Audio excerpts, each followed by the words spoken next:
But of course, we have a really stupid strategy for you today. This can definitely ruin a 4v4 arena game, that's for sure. Now, I've been working on the Persian TC drop on arena, which is just really dumb. And I picked this strategy in this particular game because I am playing with my buddy Pedro over here, and Pedro, he gets he really wants to win. He wants to improve his elo. He just cares like a little bit too much. So whenever I play with Pedro, I try and do the absolute stupidest thing I can come up with. He also is a little complainer boy. He loves to complain about everything. The idea behind the TC drop on arena is that you have to actually go feudal, and the reason that you go feudal is so that you can get enough stone for a tower and a TC drop. So we're going to be collecting 30 stone in addition to collecting our 500 food to go up. And we're also going to have to collect 50 additional wood than we normally would for a TC drop. We are going to construct a mill. We are going to collect as much food as we possibly can. And we're actually going to have a whole bunch of food left over. So we do want to take this as efficiently as possible. Deer is a good way to be taking food at this time, as well as boars. Now, before I fast forward into the actual drop, Low Amp is actually going to be backing me up in this particular game. He knows what I'm doing, and he's great. He's like, what you want to do? Oh, okay. You want to do that? That sounds ridiculous. I love it. Let's make it happen. I'm going to support you with knights. And I'm like, Celts have good knights? He's like, good enough. It's fine. Don't worry about it. I can even get some siege out. Celts have amazing siege. And he is right in that regard. Pedro is playing as the Vikings, and we got Soup Dog in the house. Soup Dog was a little bit souped up on some liquor in this particular game, which to me made everything so much funnier. Just the conversation on Discord and whatnot. I really like Soup Dog's personality. He's very funny. He's a very interesting individual. And Pedro just wouldn't stop talking about soup. He's like, oh yeah, I like myself a really good tomato soup. I like myself some black bean soup. And so they have this one in Korea. It's like cold warm soup. Blah, blah, blah. And I'm just like, what? Going on and on about soup. Like, it's all good, but he's playing as the Burgundians. He's a little bit rusty. He hasn't played in 2 weeks or so.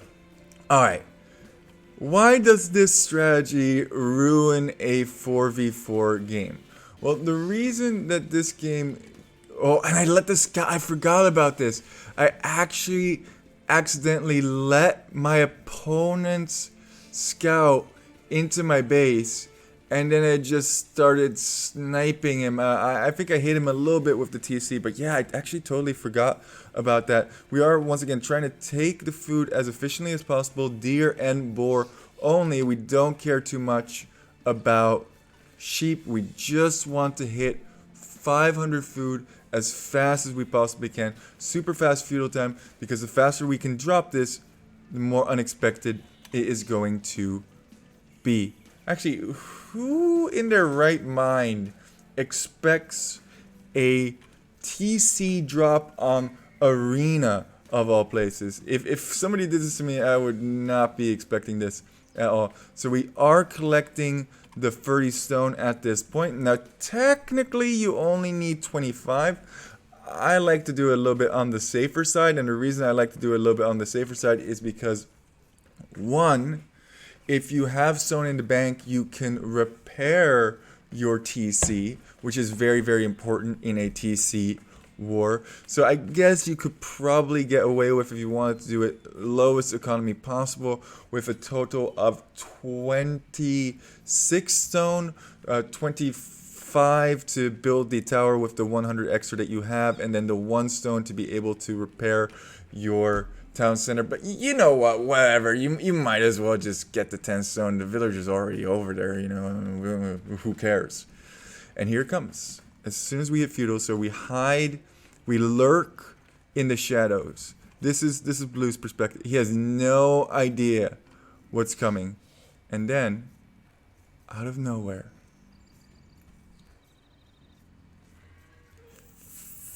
Feudal for Poop Lord. Poop Lord is in. And what is this? What is this? A beautiful, beautiful tower constructed right on your face. And I let low amp know immediately. So we construct the tower first, and then we click as many of these villagers to hit as many of this gate as possible. This is like awkward click work, get it? And then we also use the tower to shoot this as well. And anything that comes in range, we want to stop this wall off from occurring. Blue's actually doing a really good job. He's reacting quite quickly, and he's right outside of the range of that TC. And the reason that this strategy is so stupid, if you get it done and your opponent resigns, then you kind of ruined the game. And if you don't get it done, then you also kind of have ruined the game. Anyway, beside the point. Let's just see what happens. Let's just enjoy Pedro's demise in this. And this was awkward, man. This was super awkward. There's like a one tile gap. So now we're Vill fighting over here. He's trying to re-wall these villagers in behind. And we're like, no, we ain't having traffic jam. The biggest traffic jam I have ever seen in my life. Oh my gosh. Absolutely hilarious. In my opinion, what is going on? More houses are being constructed so the TC can't be dropped. But those of you who have seen my channel before know that this doesn't really work. There's always a spot in which you can find a place to drop your TC. I think we let that woman live. Yeah, let the woman live. We really wanted to drop next to the berries, but we can see that he's really active over on this side.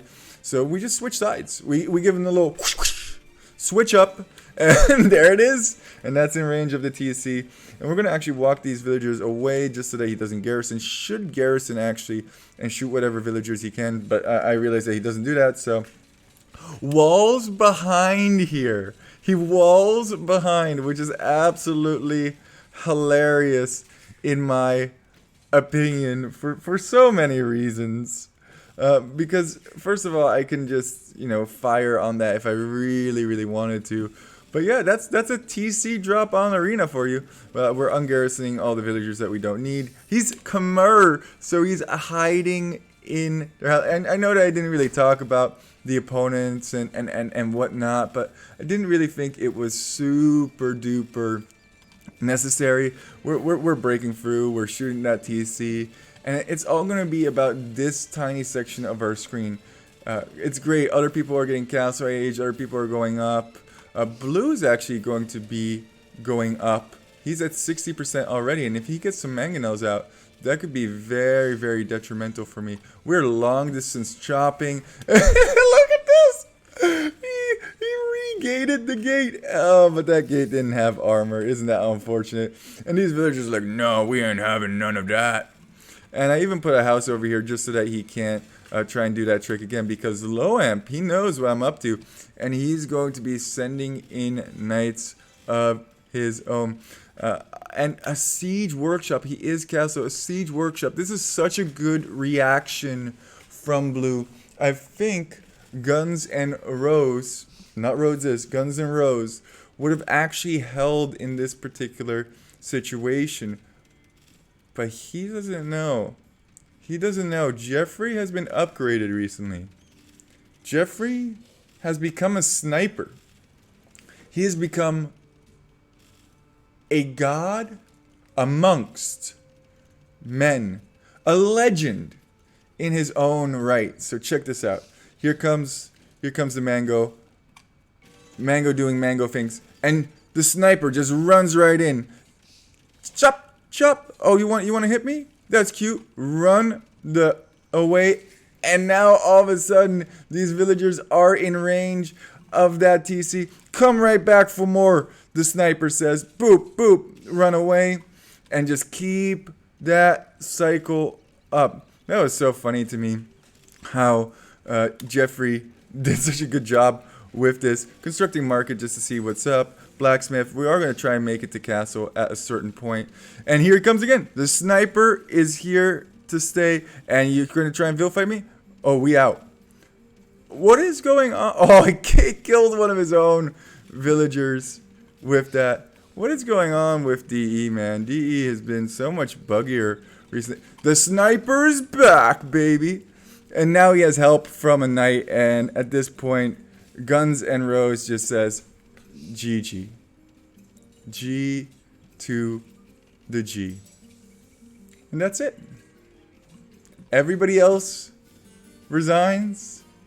And Pedro is like, wow, I didn't get to do anything. I mean, I guess we won, but I didn't get to do anything. He was so upset, to be honest with you. He really wanted to do something, but that's the funny part about this strategy.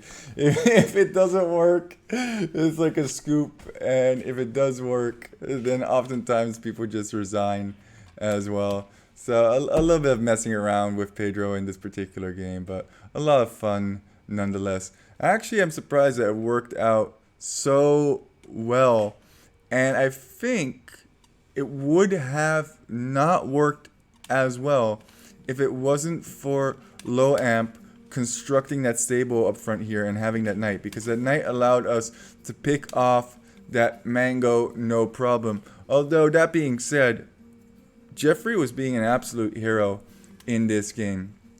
Once again, quick game. Thank you so much for walking.